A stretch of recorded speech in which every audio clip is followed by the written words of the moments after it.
Welcome back. This is Weekends with Anna Kasparian and Michael Brooks. I'm Michael Brooks. Joining us now is our friend from across the pond, Aaron Bastani of Novara Media. I guess I should say across two ponds in the context of this show. Aaron, how are you? I'm going to try and center my shot, but look, you can see I don't know my left from my right. I'm good. How are you guys doing? I also don't know my left from my right, but I'm fine. I'm doing well, thank you.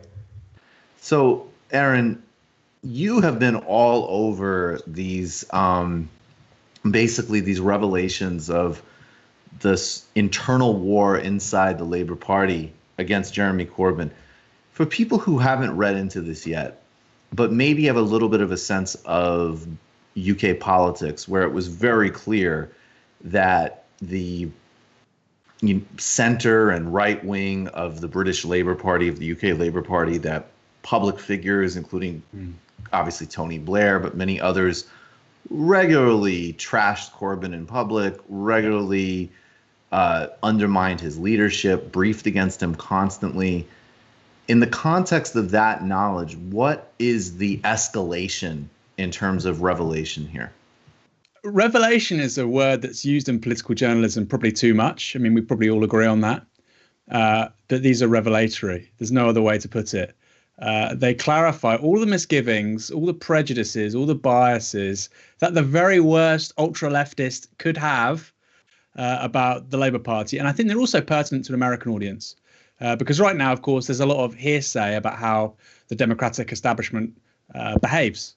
But we have here confirmed some things which really, I think even I sort of struggle to really believe they were true. One is, and this is yet to really come out, because there's a second bunch of leaked documents, that they were actively considering, that is to say the senior management within the Labour Party team, its executive directorate, not a press officer, not the T-boy, were looking to actively suspend the 2015 leadership election as it became increasingly clear that Jeremy Corbyn won. Now, I'll have an article about that out next week. This is senior management, in their own words, looking to do this.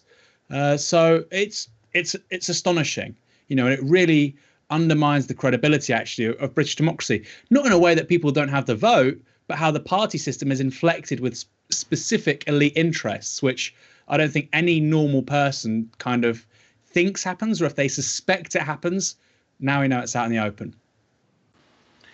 So I feel like a lot of the emphasis on political discussions, at least in the United States, is on discussing policy, the candidates themselves. But while there might be some suspicions about the institutions and how they play a role in the outcome of elections, I don't think that there's enough criticism and a hard look at what we need to do about these institutions, how to reform them, how to ensure that they do protect a democratic process. What has the fallout been? Have these discussions begun in the UK? Is there any discussion about maybe reforming the Labour Party, especially those at the top who very much played a role in undermining Jeremy Corbyn? Well, so the first thing to say is that I keep on doing this. Oh my God, look. So that's it. Here we go. Right. I want to get this just right for your great audience. The first thing is to say that they're a wonderful audience. Don't forget to like and subscribe. Tremendous job. Smash the like button. The first thing is to say that Keir Starmer has said he'll have a formal independent investigation. Now, that matters for a couple of reasons. One is there's a lot of stuff here. There's far more than is in the public eye. You're looking at around 10,000 pages of emails and WhatsApp messages. Now, 10,000 pages is a hell of a lot. So that's important. And because it's been given official sanction, that will be covered in the media and scrutinized and so on, whether that's 6 months or a year or whatever. So there's a huge long-term story here, which isn't going away. In the short term, there's a few issues. First of all, this hasn't been reported on by the mainstream media, so to speak. There's been a piece in the Tribune, a couple of pieces in Tribune you just posted there. We've done 3 or 4 pieces. I think within 2 days of us posting the first piece on Novara Media, it got 250,000 uniques. So the Guardian has no excuse. Okay, you might need to talk to a lawyer, you might need to spend a bit of money for a few hours, fine. But it was absolutely, from their point of view, commercially, perfectly worth doing. So the reason they didn't do it, I can only presume, is political. And the Guardian's coverage of the story has been, negligible. There's been a couple of comment pieces. There's been no original reporting or news gathering. This is in no way something you might approximate to journalism. And I think it really does belie the fact, we've said for years now, we don't have a socialist media, we have a liberal media. I'm worried we don't even have a liberal media. And I think that's something which really pertains to The Guardian. But of course, there's many outlets in the US where there would be similar misgivings, I think. So my main kind of surprise, I think, is the absence of coverage from so-called progressive journalists, because the revelations in this thing are astounding. Senior management in the Labour Party in 2017 didn't want their party to win that election. 2 years earlier, 2015, they tried or considered suspending the leadership election internal to that party. There are repeated efforts, in their own words, to effectively rig internal candidate selection, bullying, the coordination with journalists to harass a black journalist, a black politician, Diane Abbott, as she was crying in a cafe, having a breakdown after reporting an avalanche of racist abuse to the police. That same day, a senior member of management, right? This is not a press officer, a T-boy.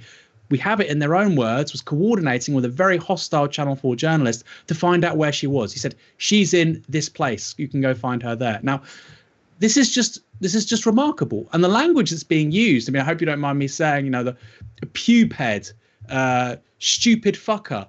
It was just the quotidian use of language by people at the very top of the Labour Party. A few months after Jeremy Corbyn won the first time, almost immediately after he won the first time, efforts to get rid of him.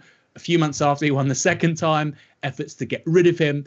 And what was most remarkable of all, I think, is you can understand all of that through the prism of they want to win. That's the argument that the Democratic or that the Labour Party establishment will give. Well, look, we just care so much about power. That's kind of why we're assholes sometimes to people on our left.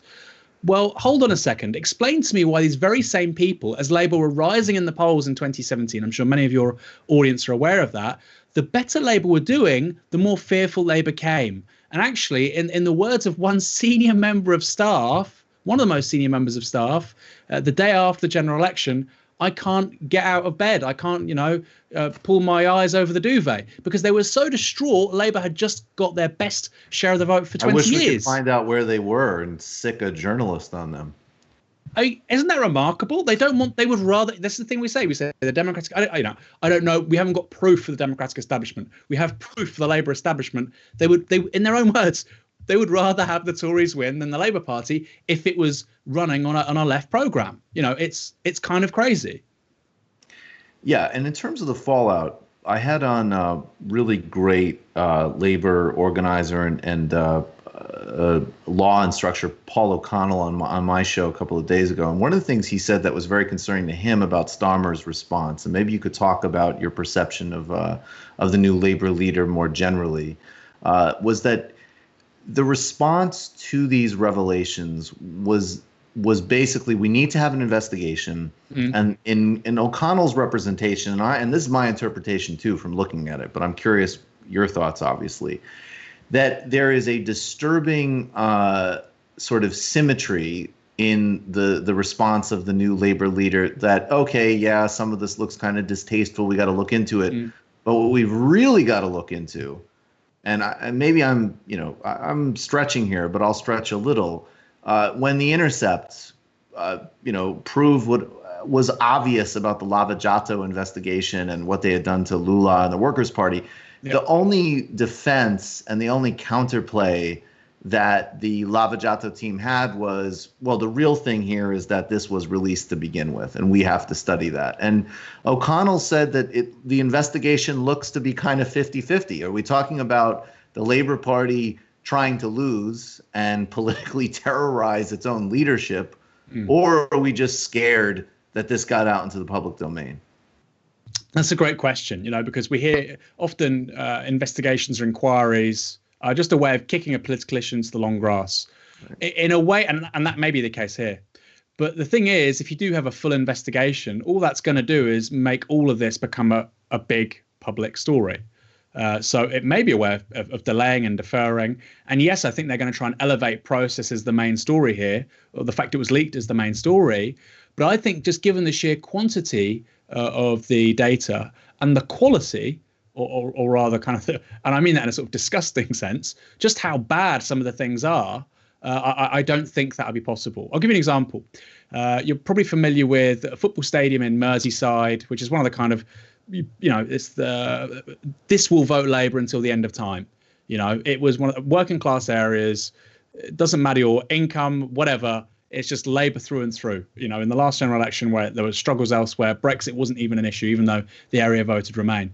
Now, in 2017, a football club called Tranmere, the third club of Liverpool, basically, Jeremy Corbyn did a rally there, thousands of people there. And that was the first time you had people chant, "Oh, Jeremy Corbyn."